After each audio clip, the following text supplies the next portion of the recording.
नमस्कार, दिन भर की top important defence and international updates पर आपका स्वागत है। आज की टॉप हेडलाइंस। तो अब फाइनली भारतीय टायर कंपनियां भारत के अंदर जितने भी नए एयरक्राफ्ट तैयार किए जाएंगे उनके लिए टायर्स बनाने का काम करेंगी। लेकिन पहले ऐसा नहीं था, क्योंकि भारत जिन देशों से एयरक्राफ्ट खरीदता था उनसे ही हमें टायर्स भी खरीदने पड़ते थे। भारतीय इसरो की तरफ से एक नए LOX मीथेन इंजन को डेवलप किया गया है, जो कि भारत के स्पेस मिशन में भारत की काफी ज्यादा हेल्प करेगा। भारत की ब्रह्मोस मिसाइल, ओबामा और GPS से जुड़ी हुई कई इंपॉर्टेंट रिपोर्ट्स निकल कर के सामने आई है, जहां पर अमेरिका ने किस तरीके से भारत को परेशान करने की कोशिश की थी। भारत सरकार जल्द ही एक बड़े प्रोजेक्ट को अप्रूवल दे सकती है, जहां पर स्पेशल पर्पस व्हीकल और नए ट्रांसपोर्ट एयरक्राफ्ट भारत के अंदर तैयार किए जाएंगे। भारत की जानी मानी डिफेंस कंपनी सोलर इंडस्ट्रीज की तरफ से एक नए CUA सिस्टम को बना करके तैयार किया गया है, जो कि डिफेंस सेक्टर में भारत की बहुत बड़ी मदद करेगा। तो आइए आज की इस वीडियो में सारे इंपॉर्टेंट अपडेट डिटेल्स में आपको बताते हैं। यदि आपको हमारा काम पसंद आए तो वीडियो को लाइक और चैनल को सब्सक्राइब जरूर कीजिएगा। तो सबसे पहले मेड इन इंडिया टायर से आ रही अपडेट की बात की जाए तो आप जानते होंगे कि भारत के अंदर नए नए एयरक्राफ्ट पर काम किया जा रहा है। इसमें तेजस शामिल है, तेजस MK2 शामिल है, कुछ ट्रांसपोर्ट से जुड़े हुए एयरक्राफ्ट। इसके अलावा कुछ समय बाद भारत अपने एंका पर भी काम शुरू करेगा। और जैसा कि आप जानते होंगे कि इन सभी एयरक्राफ्ट में टायर्स का इस्तेमाल किया जाता है, जिनके बेसिस पर ये एयरक्राफ्ट जमीन से उड़ान भरते हैं और वापस जमीन पर लैंड करते हैं। लेकिन जरूरी ये हो जाता है कि ये एयरक्राफ्ट के टायर्स भी हमें किसी और देश से इंपोर्ट ना कराना पड़े, क्योंकि भारत को अभी तक ये चीजें इंपोर्ट के भरोसे ही चलानी पड़ रही थी। और रिसेंटली बेंगलोर के अंदर हुए एरो इंडिया 2025 में भारत की जानी मानी कंपनी MRF की तरफ से LCA-AF MK2 wheel tyre Bharat के सामने रखा गया, जिसको लेकर के अब भारत एक पॉजिटिव डेवलपमेंट करने जा रहा है। भारत के DRDO के अंदर काम करने वाली ADA, जिसे हम एरोनॉटिकल डेवलपमेंट एजेंसी के नाम से जानते हैं,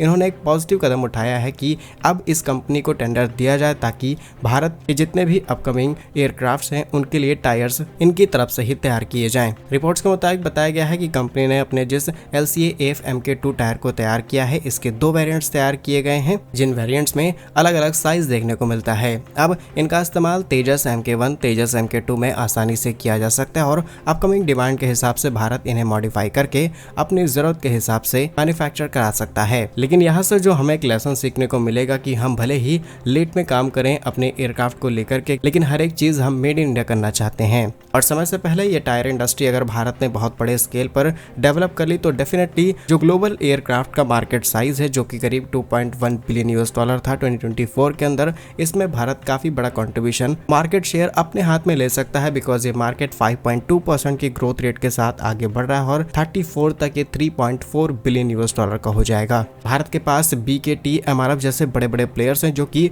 भारत ही नहीं बल्कि ग्लोबली बहुत ज्यादा टायर्स एक्सपोर्ट करते हैं। तो क्यों ना अब एयरक्राफ्ट की बारी। क्या सोचते हैं आप इस पर हमें कमेंट्स में जरूर बताइएगा। नेक्स्ट इंपॉर्टेंट अपडेट इसरो से सामने निकल के आ रही है, जहां पर इसरो की तरफ से रिसेंटली एक इंजन डेवलप किया गया। ये इंजन LOX मीथेन, जिसका मतलब है लिक्विड ऑक्सीजन, और इसमें मीथेन को यूज किया जाता है as a fuel, as a oxidiser, और इस फ्यूल का इस्तेमाल करते हुए इंजन तैयार किया गया है। इस तरीके के इंजन के अंदर एक high specific impulse, low cost and high potential देखने को मिलता है, जो स्पेस मिशन में काफी ज्यादा हेल्प करता है। अगर मून तक की बात की जाए तो इजिली बेसिक इंजन से ही परफॉर्म किया जा सकता है, लेकिन जब बात आती है मार्स की तो ऐसे इंजन की जरूरत पड़ती है। लकीली इसरो की तरफ से इस इंजन को भी तैयार किया जा चुका है और अब फ्यूचर में आने वाले कई मिशन में इसका इस्तेमाल किया जाएगा। इससे पहले चाइना की तरफ से TQ-12 नाम के इस इंजन को तैयार किया गया है। They are also similar ISRO engine, और कई अलग अलग अंतर्राष्ट्रीय संस्थाओं ने इस तरीके के इंजन का इस्तेमाल किया है। इस इंजन के कुछ और इंपॉर्टेंट एप्लीकेशन है, जहां पर इसका इस्तेमाल नेक्स्ट जनरेशन लॉन्च व्हीकल्स में किया जाएगा।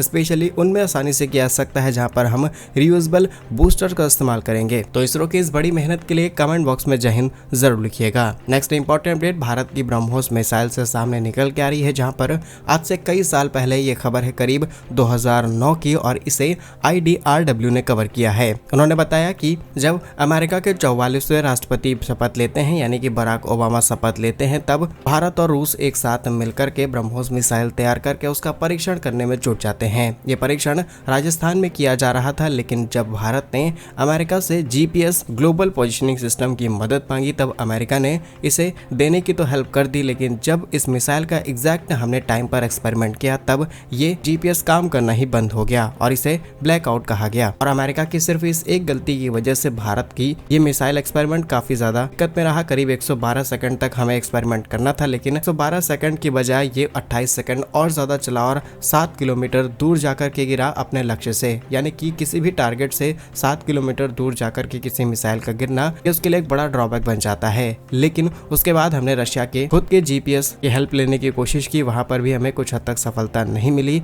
और आज के समय ब्रह्मोस मिसाइल INS, जिसे हम on board inertial navigation system कहते हैं, इसके अलावा जीपीएस का कॉम्बिनेशन के हिसाब से ऑपरेट की जाती है और इसकी सक्सेस भी हमने देखी है। हमने सक्सेसफुली फिलीपींस को अपनी ब्रह्मोस मिसाइल की 2 बैटरीज एक्सपोर्ट की और अब इस मिसाइल को उस लेवल पर तैयार किया गया है जहां पर ये सैटेलाइट का इस्तेमाल करना शुरू कर चुकी है। अब इसमें अमेरिका के जीपीएस या फिर रूस के ग्लोनस, जो कि रूस का ही एक पोजिशनिंग सिस्टम है, जीपीएस की तरह उसका भी इस्तेमाल करने की जरूरत नहीं है और आसानी से ये सटीक हमले कर सकती है। लेकिन इस चीज को लेकर के इसरो बहुत पहले ही समझ चुका था। जब भारत और पाकिस्तान के बीच युद्ध हुआ तब अमेरिका से जीपीएस का एक्सेस मांगा गया, तब भी अमेरिका ने नखरे दिखाए थे। नाउ इसरो ने उस समय ही तैयार कर लिया था और अब हमारे पास भी खुद का नेविक, जिसे हम भारत की तरफ से तैयार किया गया जीपीएस सिस्टम कहते हैं और ये लगभग 1500 किलोमीटर के फैले क्षेत्र में आसानी से निगरानी रख सकता है और अब हमें किसी और देश पर निर्भर रहने की जरूरत नहीं है। सवाल आपके मन में आ सकता है कि क्यों नहीं आज हम पूरे देश के अंदर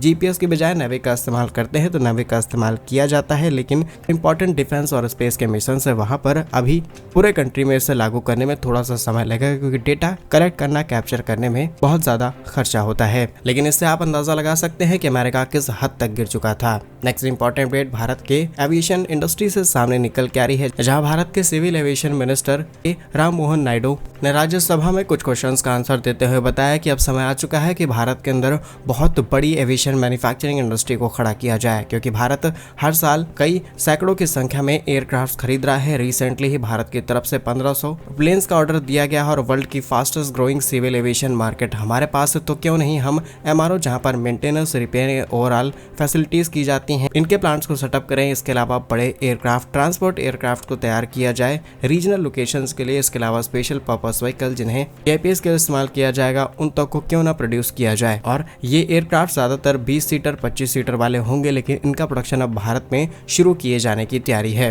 भारत की एविएशन इंडस्ट्री वाकई बहुत बड़ी इंडस्ट्री बन चुकी है। 3rd largest domestic aviation market Bharat के पास है और इसमें एयर इंडिया, इंडिगो जैसे प्लेयर्स हैं जो कि मार्केट का काफी बड़ा हिस्सा अपने पास होल्ड करते हैं। और हमारे एयरपोर्ट्स ने साल 2024 में 37 करोड़ के आसपास पैसेंजर्स को ट्रेवल कराया। लास्ट इंपॉर्टेंट अपडेट भारत की जानी मानी कंपनी सोलर इंडस्ट्री से सामने निकल के आ रही है, जहां पर नागपुर बेस इस कंपनी ने एक नए काउंटर अनमैन एरियल सिस्टम पर काम करना शुरू कर दिया है, जिसका नाम है भागवास्त्र। ये भारत ही नहीं बल्कि पूरी दुनिया के लिए पहला और एडवांस हथियार होने वाला है, जो कि इंडिया का first micro missile based counter drone system है। इसे इकोनॉमिक और सबसे बड़ी बात यह है कि ये अपने आसपास आने वाले किसी भी हथियार को आसानी से न्यूट्रलाइज कर सकता है, ड्रोन्स को डिटेक्ट कर सकता है और सबसे बड़ी बात कि इसकी टारगेट रेंज करीब 6 किलोमीटर की है और ये एक साथ 64 माइक्रो मिसाइल्स को साइमल्टेनियसली फायर कर सकता है। यानी कि किसी भी टारगेट को किसी भी हथियार को कंफ्यूज करना हो या फिर उसे हाई एल्टीट्यूड पर मारना हो, ये काम आसानी से इस भागवास्त्र की मदद से किए जा सकते हैं। तो क्या कुछ कहना है आपका इन सभी खबरों पर कमेंट्स में जरूर बताइए। भारत कैसे ही वीडियोस पाने के लिए वीडियो को लाइक, चैनल को सब्सक्राइब जरूर कीजिए। वंदे मातरम, भारत माता की जय।